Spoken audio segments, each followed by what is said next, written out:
Hello friends, आप सभी को नमस्कार। मैं हितेश कुमार एक बार फिर से आप सभी का ज्ञानकोश यूट्यूब चैनल में स्वागत करता हूं। आज है 8 जनवरी और 8 जनवरी से जितने भी करंट अफेयर्स बनेंगी वो हम आज की वीडियो में चर्चा करेंगे।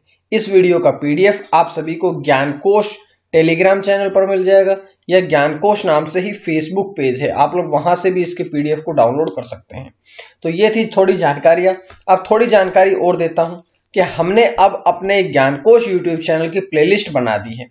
अगर आपको करंट अफेयर पढ़नी हो, टॉप करंट अफेयर पढ़नी हो, सामान्य अध्ययन पढ़ना हो या संस्कृत, हिंदी, बाल मनोविज्ञान, शिक्षण विधियां, कोई भी विषय पढ़ना हो तो आप प्लेलिस्ट में जाकर के आसानी से उन वीडियोस को ढूंढ सकते हैं। तो ये थी जानकारियां। अब हम पढ़ते हैं आज की करंट अफेयर्स की तरफ। तो बात करते हैं सबसे पहले प्रश्न की। सबसे पहला प्रश्न है कि पुरुषों के टेस्ट मैच में पहली फोर्थ एम्पायर महिला कौन बनी है। पहली ऐसी महिला जो कि चौथे एम्पायर या फोर्थ एम्पायर की भूमिका में रही है तो वो है अभी ऑप्शन सी यानी कि क्लेयर पोलोस्क। क्लेयर पोलोस्क जो है ऑस्ट्रेलिया की एम्पायर है जो कि अब पुरुषों के टेस्ट मैच में पहली फोर्थ एम्पायर महिला आई है।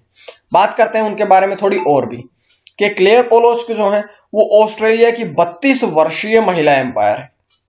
उन्होंने भारत और ऑस्ट्रेलिया के बीच तीसरे टेस्ट मैच में फोर्थ एम्पायर की भूमिका निभाई है और इससे पहले भी उन्होंने आईसीसी की डिवीजन 2 में पुरुष वनडे मैच में नामीबिया और ओमान के बीच में 2019 में विंड हॉक में खेले जाने वाले पुरुष वनडे मैच में भी पहली महिला होने का गौरव हासिल किया था। यानी कि वनडे में भी पहली महिला होने का गौरव हासिल किया था और अब 32 वर्षीय क्लेयर पोलोस्क अब दोबारा से फोर्थ एम्पायर महिलाओं के टेस्ट मैच में बनी है। तो ये जानकारी यहां से थी, लेकिन वो फोर्थ एम्पायर बनी है तो कुछ जानकारियां ये पढ़ेंगे कि फोर्थ एम्पायर की क्या क्या भूमिका होती है एक मैच में। तो फोर्थ एम्पायर के क्या क्या कार्य है या क्या क्या भूमिका है। तो सबसे पहले तो नई गेंद लाना फोर्थ एम्पायर की जिम्मेदारी है। एम्पायर के लिए मैदान में ड्रिंक ले जाना, क्योंकि दो जो एम्पायर होते हैं वो मैदान के एम्पायर होते हैं, उनके लिए ड्रिंक ले जाने का कार्य भी फोर्थ एम्पायर का होता है। लाइट मीटर में बैटरी चेक करना, लाइट मीटर चेक करना या पिच की पूरी जांच करना, चाय अंतराल के दौरान सुनिश्चित करना कि कोई किसी भी खिलाड़ी को या एम्पायर को या किसी को भी कोई व्यवधान ना हो, ये सब चीजें ध्यान रखना। और फोर्थ एम्पायर अनेक बार थर्ड एम्पायर जो होता है उसकी जगह एम्पायरिंग भी कर लेता है। यानी कि थर्ड एम्पायर बहुत बार ऐसा होता है कि मैदान में उन दो एम्पायर के स्थान ले लेता है, तो उस समय फोर्थ एम्पायर जो है वो थर्ड एम्पायर की भूमिका भी निभाता है। तो ये हमने कार्य पढ़े हैं फोर्थ एम्पायर के। अब बात करेंगे, क्योंकि आईसीसी ने उनकी नियुक्ति करी है तो आईसीसी के बारे में। आईसीसी की सबसे पहले तो फुल फॉर्म पढ़ेंगे कि इंटरनेशनल क्रिकेट काउंसिल। इसका मोटो क्या है? तो इसका मोटो है क्रिकेट फॉर गुड। आईसीसी की अगर हम बात करें स्थापना कब हुई थी, तो आईसीसी की स्थापना हुई थी 15 जून 1909 में और इसका मुख्यालय है दुबई, यूएई, संयुक्त अरब अमीरात में दुबई में इसका मुख्यालय है। इसके पश्चात हम बात करते हैं चेयरमैन कौन है, तो ग्रेग बार्कले जो हैं वे वर्तमान में आईसीसी के चेयरमैन हैं। तो ये सारी जानकारी हमने यहां से पढ़ी है। उसके बाद बात करते हैं इंपॉर्टेंट अगला प्रश्न की कि खेलो इंडिया आइस हॉकी टूर्नामेंट का आयोजन कहां पर हो रहा है। खेलो इंडिया के आइस हॉकी टूर्नामेंट का आयोजन कहां पर हो रहा है, तो ये हो रहा है लद्दाख के कारगिल जिले में, अर्थात ऑप्शन बी जो है वो आपका सही रहेगा। तो जानकारी प्राप्त करते हैं थोड़ी और भी कि लद्दाख के कारगिल जिले के चिकटन में इसका आयोजन हो रहा है। इसमें कुल 13 टीमें हिस्सा ले रही है और 11 टीमें पुरुषों की है और 2 टीमें महिलाओं की, यानी कि 13 टीम जो है उनमें से 11 पुरुषों की और 2 महिलाओं की टीमें हिस्सा ले रही है। इसके बाद बात करते हैं कि यह पहली बार है, पहला मौका है जब चिकटन की जो महिला टीम है वो कारगिल जिले में खेलने जा रही हो और खेलो इंडिया गेम्स में भाग ले रही हो। तो ऐसा पहली बार हुआ है। बात कर लेते हैं कि इसका उद्घाटन किसने किया है, तो इसका उद्घाटन किया है एसडीएम शकर चिकटकर ने। मुख्य अतिथि कौन रहे? मुख्य अतिथि है काचो असगर अली खान। और केंद्रीय युवा मामलों, क्योंकि जो खेल है उनके बारे में बात कर रहे हैं, तो केंद्रीय युवा मामलों के और खेल मंत्री कौन है भारत के, बहुत बार प्रश्न में पूछा जाता है। तो किरेन रिजिजू जो है वे भारत के केंद्रीय युवा मामलों के और खेल मंत्री हैं, किरेन रिजिजू। इसके साथ क्योंकि ये लद्दाख में आयोजित हो रहा है, ये लद्दाख का जिला है कारगिल, तो लद्दाख का एक इंपॉर्टेंट प्रश्न आता है कि लद्दाख के राज्यपाल उपराज्यपाल कौन है, तो राधा कृष्ण माथुर। ये जानकारियां मैंने आपको यहां से दी है। उसके पश्चात बात करते हैं अगले प्रश्न में कि एशिया प्रशांत में गूगल क्लाउड के नए प्रमुख कौन बने हैं। एशिया प्रशांत में गूगल क्लाउड के नए प्रमुख कौन बने हैं, तो अब बने हैं करण बाजवा, यानी कि ऑप्शन बी जो है वो आपका सही रहेगा। करण बाजवा जो है वे अब एशिया प्रशांत में गूगल क्लाउड के नए प्रमुख बने हैं।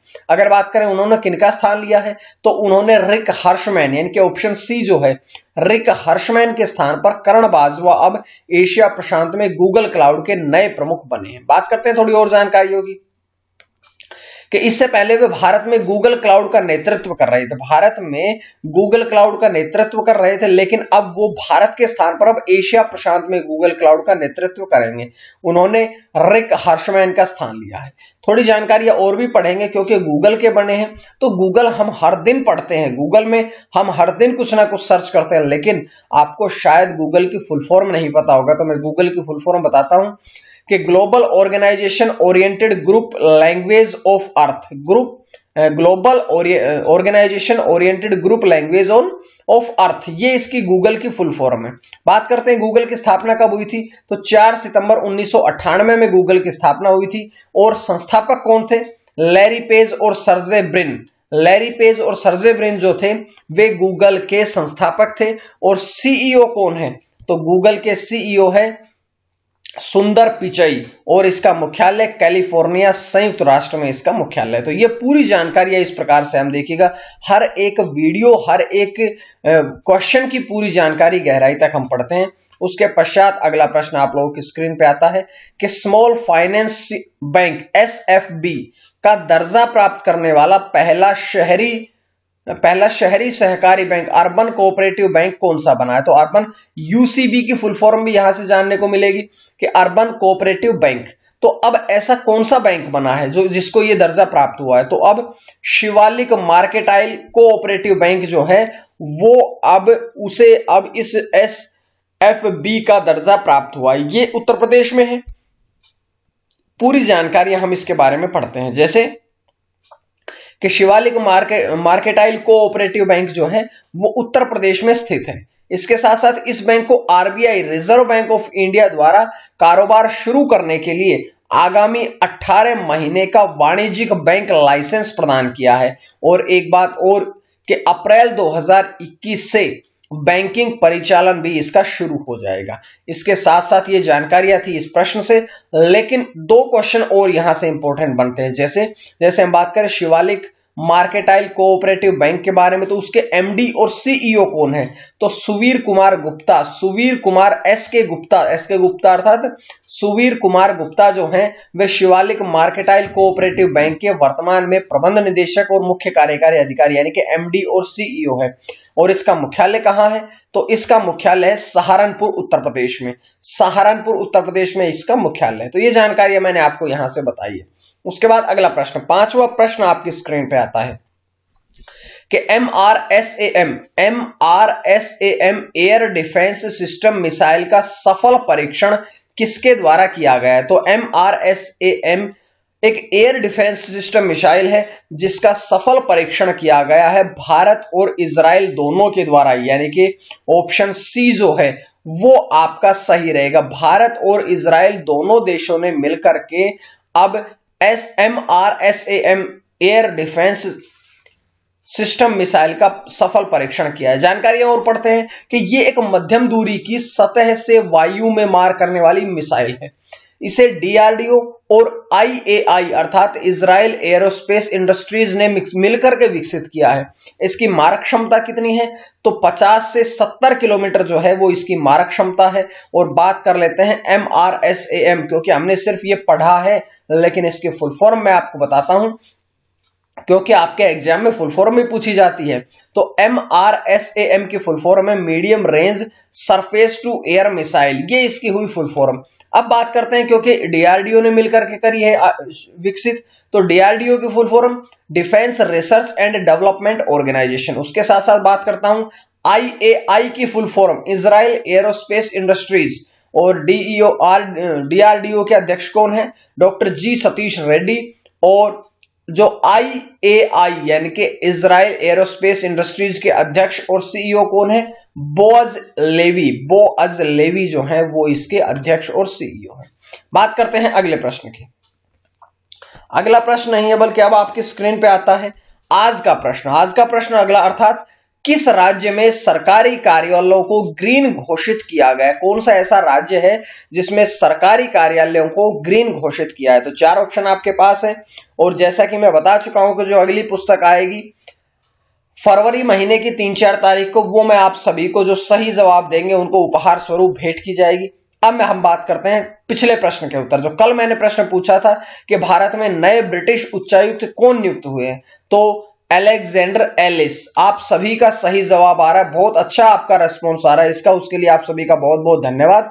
और धन्यवाद के साथ साथ में आप चैनल को शेयर जरूर कर दीजिएगा, लाइक कर लीजिएगा, सब्सक्राइब कर लीजिएगा, ताकि मैं इसी प्रकार से हमें मोटिवेशन मिलता रहे और मैं आप लोगों के लिए और भी अच्छी वीडियोस बनाता रहूं। तो अब बात करते हैं अगले प्रश्न की तरफ कि भारत गृह रक्षा नामक गृह बीमा पॉलिसी किसके द्वारा शुरू की जाएगी? भारत गृह रक्षा नामक जो गृह बीमा पॉलिसी है ये किसके द्वारा शुरू की जाएगी? तो ये शुरू की जाएगी IRDAI यानी कि ऑप्शन ए के द्वारा। तो इसके बारे में पढ़ते हैं, इसकी फुल फॉर्म। सबसे पहले तो IRDAI की फुल फॉर्म होती है insurance regulatory and development authority of India. देखिएगा फुल फॉर्म आपके एग्जाम की दृष्टि से बहुत इंपॉर्टेंट होती है। यह पॉलिसी जो है वो आग और आग से संबंधित जो खतरों का जोखिम होता है उन सभी जोखिमों को कवर करती है। तो ये जानकारी यहां से थी, लेकिन छोटी सी जानकारी और भी कि हमने पढ़ा ना IRDAI अर्थात insurance regulatory authority of India, इसके बारे में थोड़ी बात करते हैं कि इसकी स्थापना हुई थी हैदराबाद तेलंगाना में और इसके चेयरमैन है सुभाष चंद्र कुंटिया। ये सारी बातें मैंने आपको यहां से बताई है। 7वां प्रश्न आप लोगों की स्क्रीन पे आता है अगला कि आंध्र प्रदेश उच्च न्यायालय, आंध्र प्रदेश हाई कोर्ट के मुख्य न्यायाधीश कौन बने हैं? तो मुख्य न्यायाधीश कौन बने हैं अभी? अरूप कुमार गोस्वामी अर्थात ऑप्शन जो ए है वो आपका सही रहेगा। अरूप कुमार गोस्वामी जो हैं वे अब आंध्र प्रदेश के नए उच्च न्यायालय के मुख्य न्यायाधीश बने हैं। बात करते हैं उनके बारे में। देखिएगा यहां से एक प्रश्न और भी है कि MK सिन्हा जो है उनका स्थान लिया है अरूप कुमार गोस्वामी ने। तो ये जानकारी यहां से थी। अब थोड़ी जानकारी और पढ़ते हैं कि अरूप कुमार गोस्वामी है, माफ कीजिएगा, इसके बारे में देखिएगा अरूप कुमार गोस्वामी जो है वो अब उच्च न्यायालय के मुख्य न्यायाधीश बने हैं। इससे पहले वे सिक्किम उच्च न्यायालय के मुख्य न्यायाधीश थे, जिन्होंने JK महेश्वरी के स्थान पर अब आंध्र प्रदेश के मुख्य न्यायाधीश के रूप में स्थानांतरित किया गया है। और आंध्र प्रदेश उच्च न्यायालय की अगर हम बात करें तो आंध्र प्रदेश उच्च न्यायालय की स्थापना कब हुई थी? 1 जनवरी 2019 में। और इसका स्थान है कहां पर है? ये है अमरावती आंध्र प्रदेश में। तो ये जानकारियां पूरी तरह से मैंने आपको यहां से दी है। उसके पश्चात हम बात करते हैं अगले प्रश्न की, 8वें प्रश्न की कि दुनिया का सबसे बड़ा तैरता हुआ सौर ऊर्जा संयंत्र लगाने की घोषणा किस राज्य में की गई है? तो दुनिया का सबसे बड़ा ये तैरता हुआ सौर ऊर्जा संयंत्र जो लगाया जाएगा उसकी घोषणा कहां पर करी गई है? तो ये करी गई है मध्य प्रदेश राज्य द्वारा, यानी कि ऑप्शन सी सही रहेगा। तो बात करते हैं इसके बारे में कि मध्य प्रदेश के खंडवा जिले में यह स्थापित किया जाएगा और नर्मदा नदी पर ओंकारेश्वर बांध जलाशय पर इसका निर्माण होगा। नर्मदा नदी पर इसका निर्माण होगा। इसके साथ साथ में इसकी क्षमता कितनी होगी? तो 600 मेगावाट जो है वो इसकी क्षमता होगी। साथ साथ में ये परियोजना आगामी 2 वर्षों में 2022-23 तक बिजली उत्पादन करना शुरू भी कर देगी।